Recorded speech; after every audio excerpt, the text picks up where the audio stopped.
When I think of St. Athanasius, I think for the most part you're thinking of someone, he's been referred to as God's hammer. I mean, just someone who would smash heresy, and he was wielded by God in that way. Such a fierce and ferocious little man.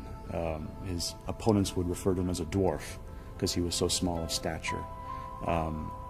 And he had very dark complected skin, and he had a red beard, so he had a very interesting appearance. When St. Gregory the theologian refers to him, he says he was angelic in appearance and angelic in mind. So here's this fierce little man with very, determined eyes and a little hook nose and a red beard, and just not afraid of anything or anyone. And when it comes to destroying or rooting out heresy, he's just has this ferocity that's we can't conceive of today. Saint Athanasius is called by Saint Gregory the theologian the pillar of the church. Elsewhere he is called the father of orthodoxy. Saint Athanasius stood up against the greatest threat to Christianity to date, the Arian controversy.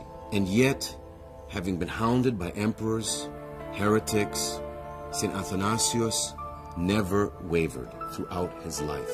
At times, he was like a lone voice, a sole voice, with few who would agree with him, much less support him.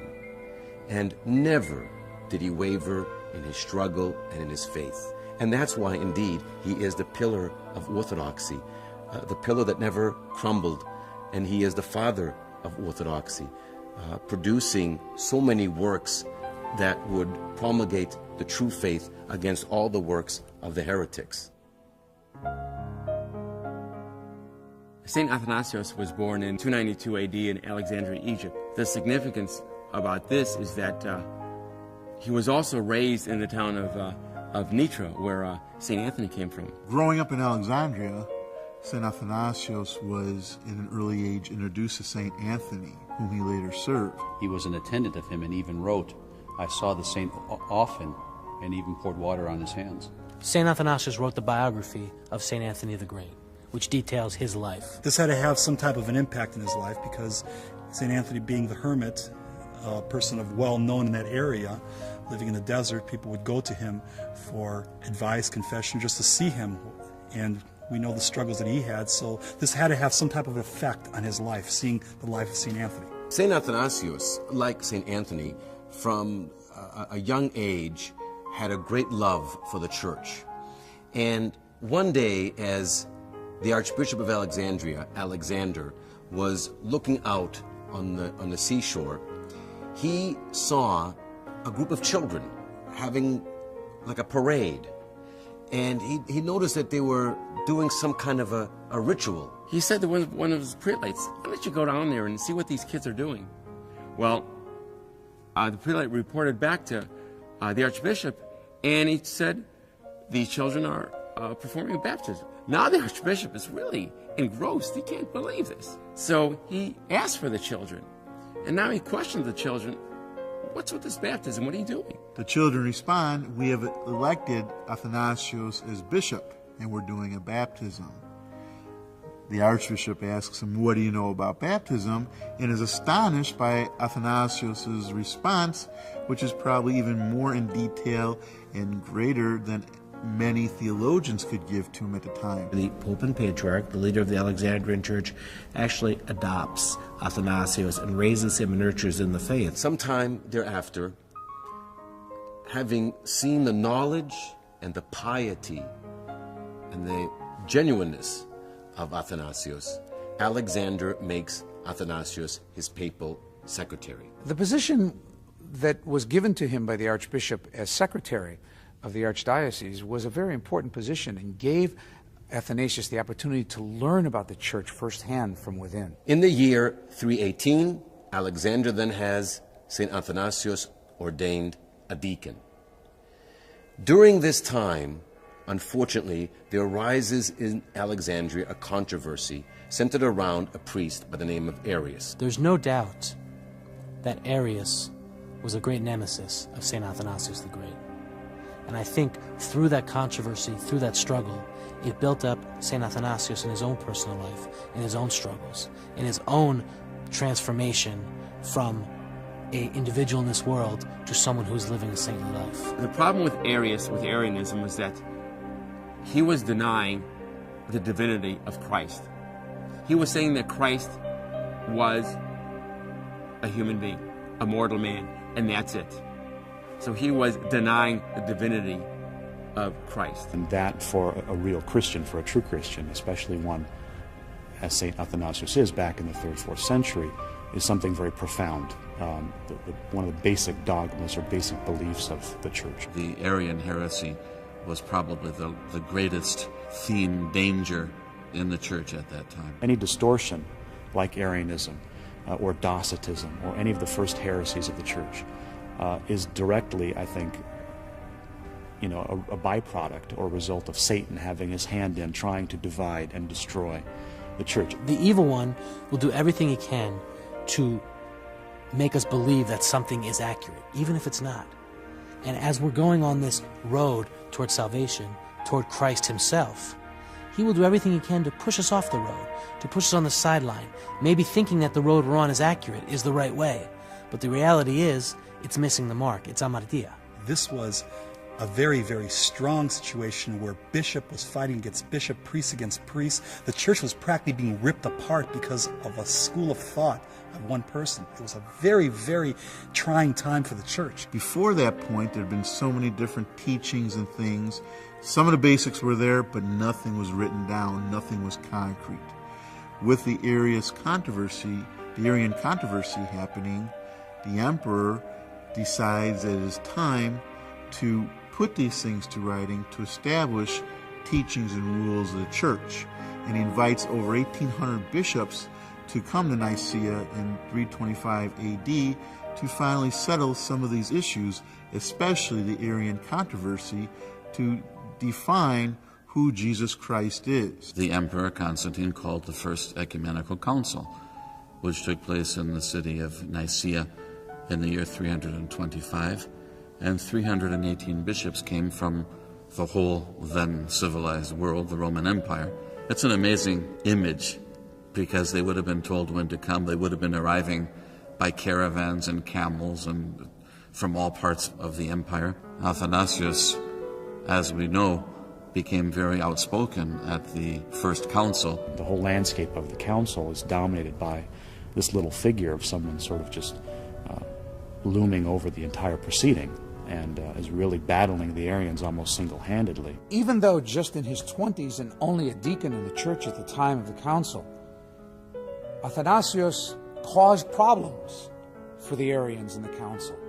Because the Arians were very well rooted, they were brilliant, and yet this young upstart rose to the occasion in front of individuals and brilliant people like Spiridon and Nicholas and of course Constantine the Emperor himself, and shattered all of the arguments of all of these elder intellectuals. The result was the Nicene Creed, for the first time putting on paper the doctrine of the Trinity, the doctrine of Christology, Christ being both God and man.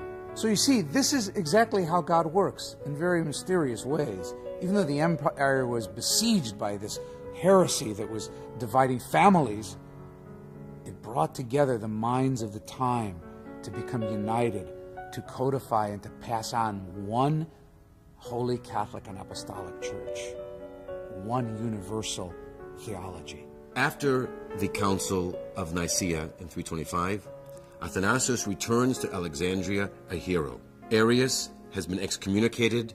His books have been ordered by the emperor to be burned. In fact, anyone caught with any of his books can be sentenced to death. Deacon Athanasius returns to Alexandria after defeating the Arians in the Council of Nicaea, only to find that the archbishop, who he loved very much, was about to die, and of course dies very soon after. Rallying around this young, influential intellectual, the people of Alexandria convinced the church that it was Athanasius himself that should ascend the throne as the next Archbishop of Alexandria, and it happened. Only 30 at the time, he now began a life not only from the intellect, but also from the power of the position that the Patriarch of Alexandria had. While this might be a great end to the story and a neat little tying of it all together, this is only the beginning of a series of banishments, exiles, ups and downs of Athanasius' career as both an archbishop and a theologian. While St. Athanasius and orthodoxy, the true faith, prevail at the Council of Nicaea, it is not long thereafter that St. Constantine, the emperor, begins to rethink some of the actions of that council. What happens is after the First Ecumenical Council, after 325, what you have is sort of the shifting sands, which are similar to the deserts in Egypt and other areas. And those people who had defended the notion that Christ is indeed the God who saves us abandoned that position. You can't just wave a wand and say, well, because the council says this, stop believing it, believe something else. So it's very difficult for them to eradicate. Falling to the political pressures of the powerful Arians, Constantine let the proverbial cat out of the bag. St. Constantine, now older in life, wanting peace, he's not a theologian, not understanding the intricacies and the seriousness of the teachings of Arius, decides to permit Arius to preach once again. When Arius was released by Constantine, Athanasius was totally devastated because he saw what his struggle was, and now he has to struggle again.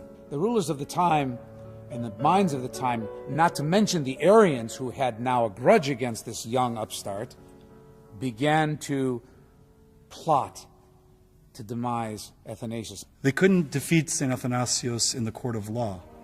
So now they took the next step, which is rumors.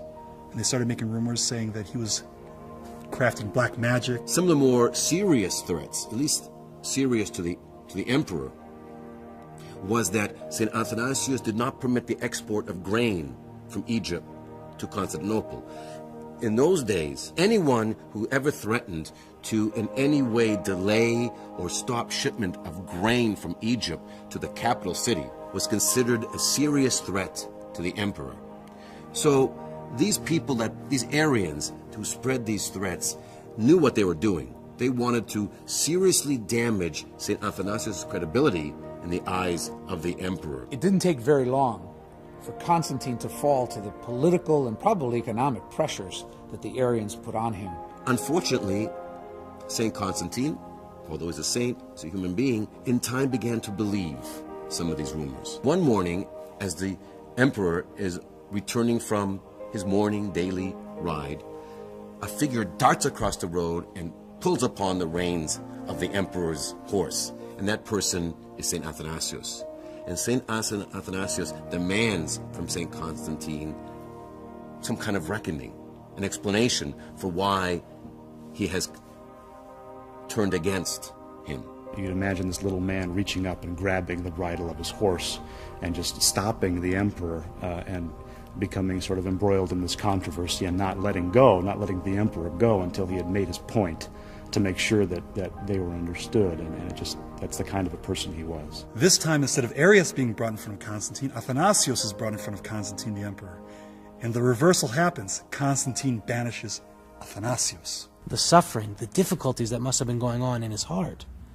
For when someone has the love of God in them and they want to preach and they're not able to, it's a very difficult thing. As Athanasius is leaving Alexandria, he states a very important quote, that we are contending for our all. Everything here is at stake. The faith is at stake, and we're not giving up the fight. Throughout this period of his life, it's like a pendulum. He's banished, he's brought back, he's banished, he's brought back, he's banished, and he's brought back. And this goes on for almost 20 to 30 years. From the time that Athanasius became the Archbishop of Alexandria, he was banished 5 different times. He suffered tremendously. He never gave up. I think it was a matter of his character that he was going to see this through to his end. It's ironic that St. Athanasius was exiled numerous times in order to be shamed, but every time he came back from exile, the people of Alexandria received him with greater celebrations. Each time he came back, the celebrations were greater. The anticipation for his return, the joy at his return were greater, and therefore the shaming didn't take place, but the glory of God took place. I think one of the most impressive aspects of St. Athanasius throughout this 30 years of back and forth into exile and back onto the throne of power of Alexandria is the fact that when he was in crisis, he turned to his spiritual father. He turned to an ascetic, to a hermit, to a person that gave him the counsel that he needed in his personal times of difficulty.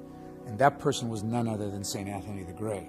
Imagine the conversations that took place between St. Athanasius and St. Anthony the Great. The deep theological truths, the persecution that they've felt from this world, how to live in solitude, how to struggle against the temptations. They tell us that through Christ, all things are possible. And indeed, you see in this example of St. Athanasius and St. Anthony, their love for Christ, that through him, they transform not only themselves, but the world around them. St. Anthony was almost like a corner man in the ring, that St. Athanasius would go out and he'd fight the battle first, and then he'd get back to his ring to get some spiritual guidance so he can be able to pick himself back up and go back out and fight another battle. He wasn't going to stop. He wasn't going to rest in any way, shape, or form until he knew for certain Arianism was utterly defeated, and he was going to be able to rest secure in that. Finally, one of the emperors of the time had enough. So he decides, I'm going to get rid of St. Athanasius right now. The emperor sends his general, Syrianus, with 5,000 troops to forcibly remove St. Athanasius. I think that really shows the power of Christ, you know. He can't take one assassin over there. He's got to take 5,000 soldiers to kill him. And I think it is the overindulgence of the emperor, too. Oh, we got to do everything in such a big way. Let's send all the troops down there and get this one guy, get this one priest. And you imagine 5,000 soldiers outside wanting to storm the church and take him, and Athanasius is as stubborn as they are, and he's not going to give up the throne. The general and his troops are outside the church.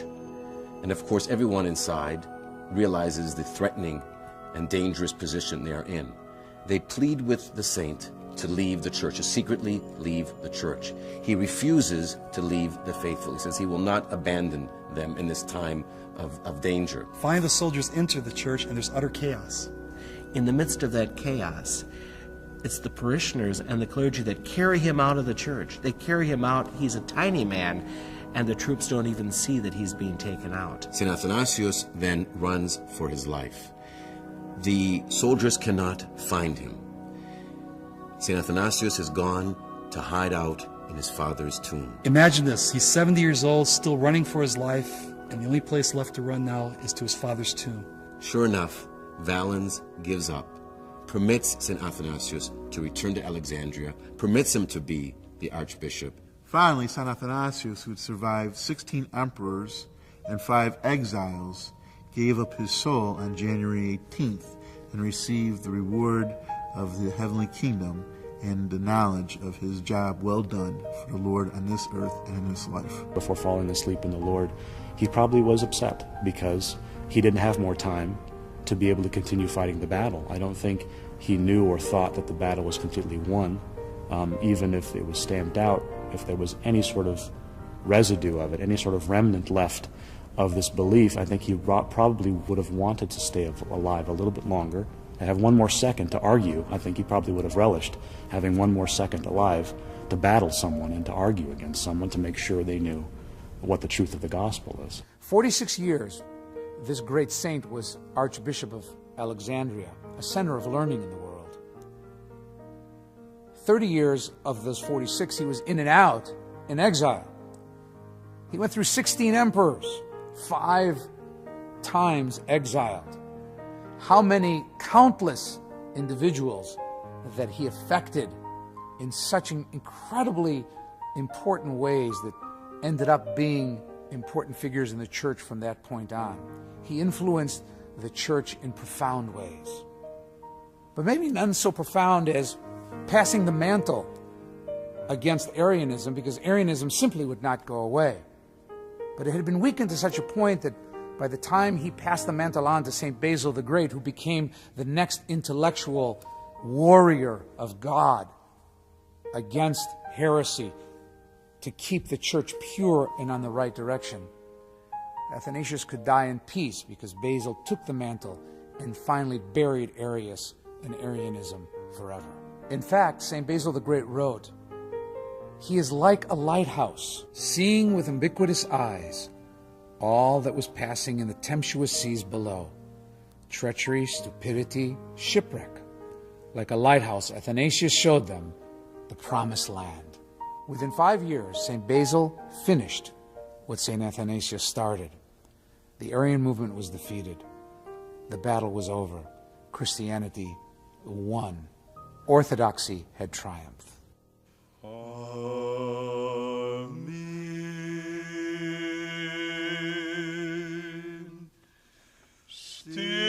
Στήλος γεγονάς ορθοδοξίας, θείς δόγμασιν